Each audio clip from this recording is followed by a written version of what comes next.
샬롬, 사랑하는 성도 여러분, 지난밤에도 편안히 잘 주무셨습니까? 2022년 3월 23일 수요일 새 아침을 주신 하나님께 감사드립니다. 오늘도 우리 하나님의 돌보신 가운데 아침부터 저녁까지 여전히 기승을 부리는 코로나 위험에도 안전하시고 평안하시고 감사와 기쁨도 충만한 날이 되시기를 바랍니다. 부디 백신 맞는 분들마다 무탈하시고 마스크 잘하고 손 잘 씻어 건강도 지켜내는 지혜로운 성도가 되십시오. 오늘 아침은 누가복음 23장 1절로부터 12절까지 말씀을 본문으로 당신은 불쌍한 사람이 아니다 라는 제목의 말씀을 나누겠습니다. 주변에 불쌍한 사람을 종종 보게 됩니다. 우리는 보통 가난하거나 몸이 약하거나 하는 일마다 실패를 많이 하면 불쌍한 생각이 듭니다. 그래서 사람들은 자기 자신이 건강과 물질에서 만족을 못하고 성공보다 실패가 많으면 스스로 불쌍히 여깁니다. 하지만 여러분, 엄밀히 말하면 그런 사람이 좀 안 되긴 했지만 불쌍한 사람은 아닙니다. 왜냐하면 그는 건강과 물질과 성공이 다시 회복될 가능성이 많기 때문입니다. 그들은 정말 좋은 기회가 오면요, 돈도 벌고 의술과 좋은 약으로 병도 이기고 고치고 여건이 좋아지면 실패를 딛고 성공을 맛볼 수도 있습니다. 재수생들, 이혼하신 분들, 실직하신 분들, 사람에게 배신당하신 분들, 보기에는 좀 안 돼 보일 수 있어요. 하지만 그들은 얼마든지 다시 설 수 있습니다. 공부 열심히 해서 나중에 더 좋은 대학 갈 수도 있습니다. 이혼했더라도 더 좋은 배우자 만나서 잘 살 수 있습니다. 실직했어도요, 더 좋은 탄탄한 직장 만나서 행복하게 살 수 있습니다. 한번 배신당했어도 그는요, 다른 사람 만나서 정말 아름다운 인간관계 만들 수 있습니다. 얼마든지 다시 설 수 있기 때문에 그런 일 가지고 사람을 불쌍하다고 하지는 않습니다. 정말로 불쌍한 사람은 따로 있습니다. 그는 보물을 보고도 가치를 모르는 사람, 인생 최고의 기회를 잡고도 스스로 버리는 사람.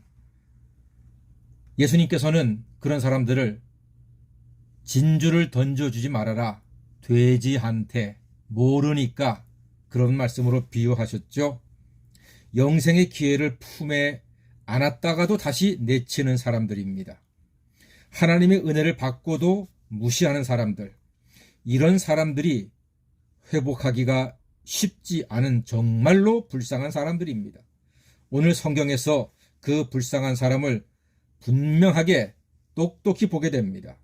자, 어떤 사람이 불쌍한지 한번 보겠습니다. 오늘 빌라도야말로 정말로 불쌍한 사람입니다. 무리들이 예수님을 끌고 와서 고소했습니다.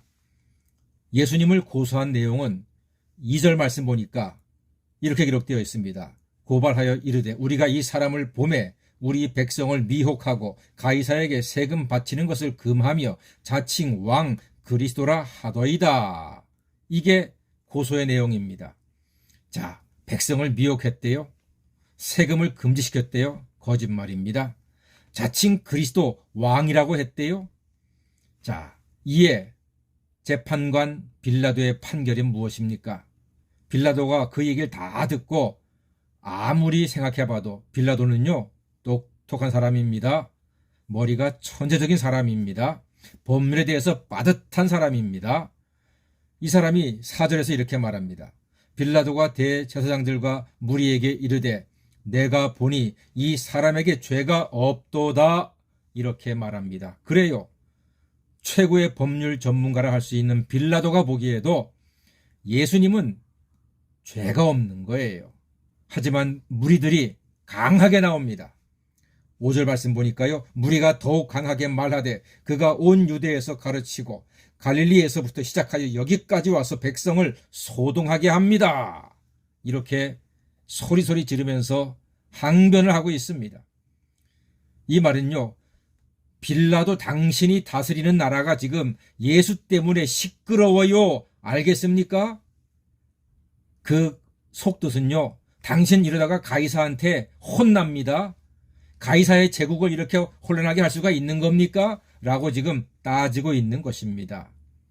그러니까 빌라도는요, 법에 따라서 상식과 양심에 따라서 판단을 해야 되는데 차마 무죄 선고를 못하고 오히려 갈릴리 왕 헤롯에게 책임을 전가해버립니다.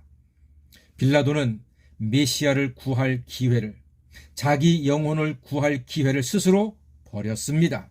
알고도 버렸습니다. 예수가 죄가 없음에도 무죄 석방을 하지 못하고 그를 오히려 죄가 있는 사람인 것처럼 헤롯한테로 재판을 넘겨버린 것입니다. 불쌍한 사람이지요. 구원의 문턱에서 그는 돌아서고 말았습니다.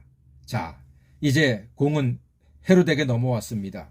공이 아니라 예수님이 이제 온 거죠. 자, 헤롯이 예수님을 보았습니다. 8절에 보고 이렇게 말합니다. 헤롯이 예수를 보고 매우 기뻐하니 이는 그의 소문을 들었으므로 보고자 한지 오래였고 또한 무엇이나 이적 행하심을 볼까 바랐던 연고라라, 이렇게 말씀하고 있습니다. 헤롯이 예수를 보고 기뻤던 이유는요, 영생과 진리에 대한 기쁨이 아니라 심심풀이 땅콩으로 예수님을 보려고 했습니다. 이적 한번 구경해 볼까? 안진뱅이 한번 고쳐봐. 소경 눈뜨게 했다며? 소경 또 한번 눈뜨게 해봐. 한번 보자. 이렇게 지금 헤롯이 나오는 겁니다. 여러분, 이 얼마나 불쌍한 사람입니까? 빌라도와 헤롯, 똑똑한 사람들이 영혼 구원을 위한 최고의 기회를 잡고도 스스로 걷어차는 정말로 불쌍한 사람이 되고 말았습니다. 사랑하는 성도 여러분, 그렇다면 이제 우리는 어떻습니까? 우리 불쌍한 사람입니까? 여러분 스스로를 불쌍하다고 생각하십니까? 예, 살다 보면요, 돈이 좀 부족할 수도 있습니다. 자식이 좀 힘들 수도 있습니다. 몸이 아플 수도 있습니다.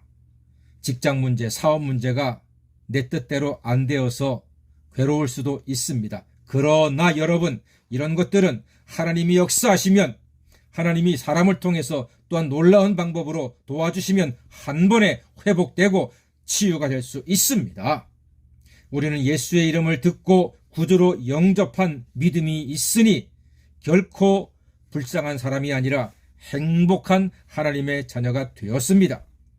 예수님은 우리에게 심심풀이 땅콩이 아닌 인생 최고의 기쁨, 최고의 축복을 우리에게 베풀어 주셨습니다. 그래서 예수님을 알고 믿는 우리는 큰 복을 이미 받았습니다. 그래서 우리는 기쁨으로 이렇게 찬송할 수가 있습니다. 예수를 나의 구주 삼고 성령과 피로써 거듭나니 이 세상에서 내 영혼이 하늘의 영광 누리도다.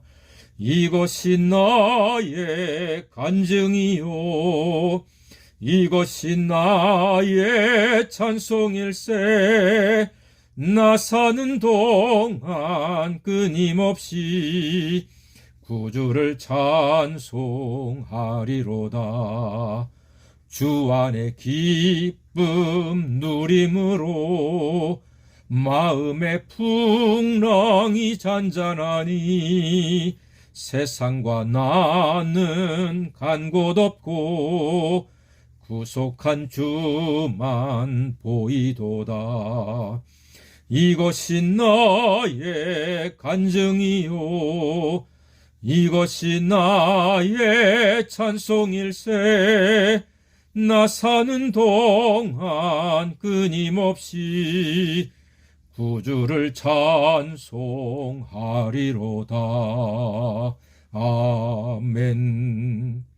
할렐루야. 성도 여러분, 이 말씀을 듣고 계신 여러분, 당신은 결코 불쌍하지 않습니다.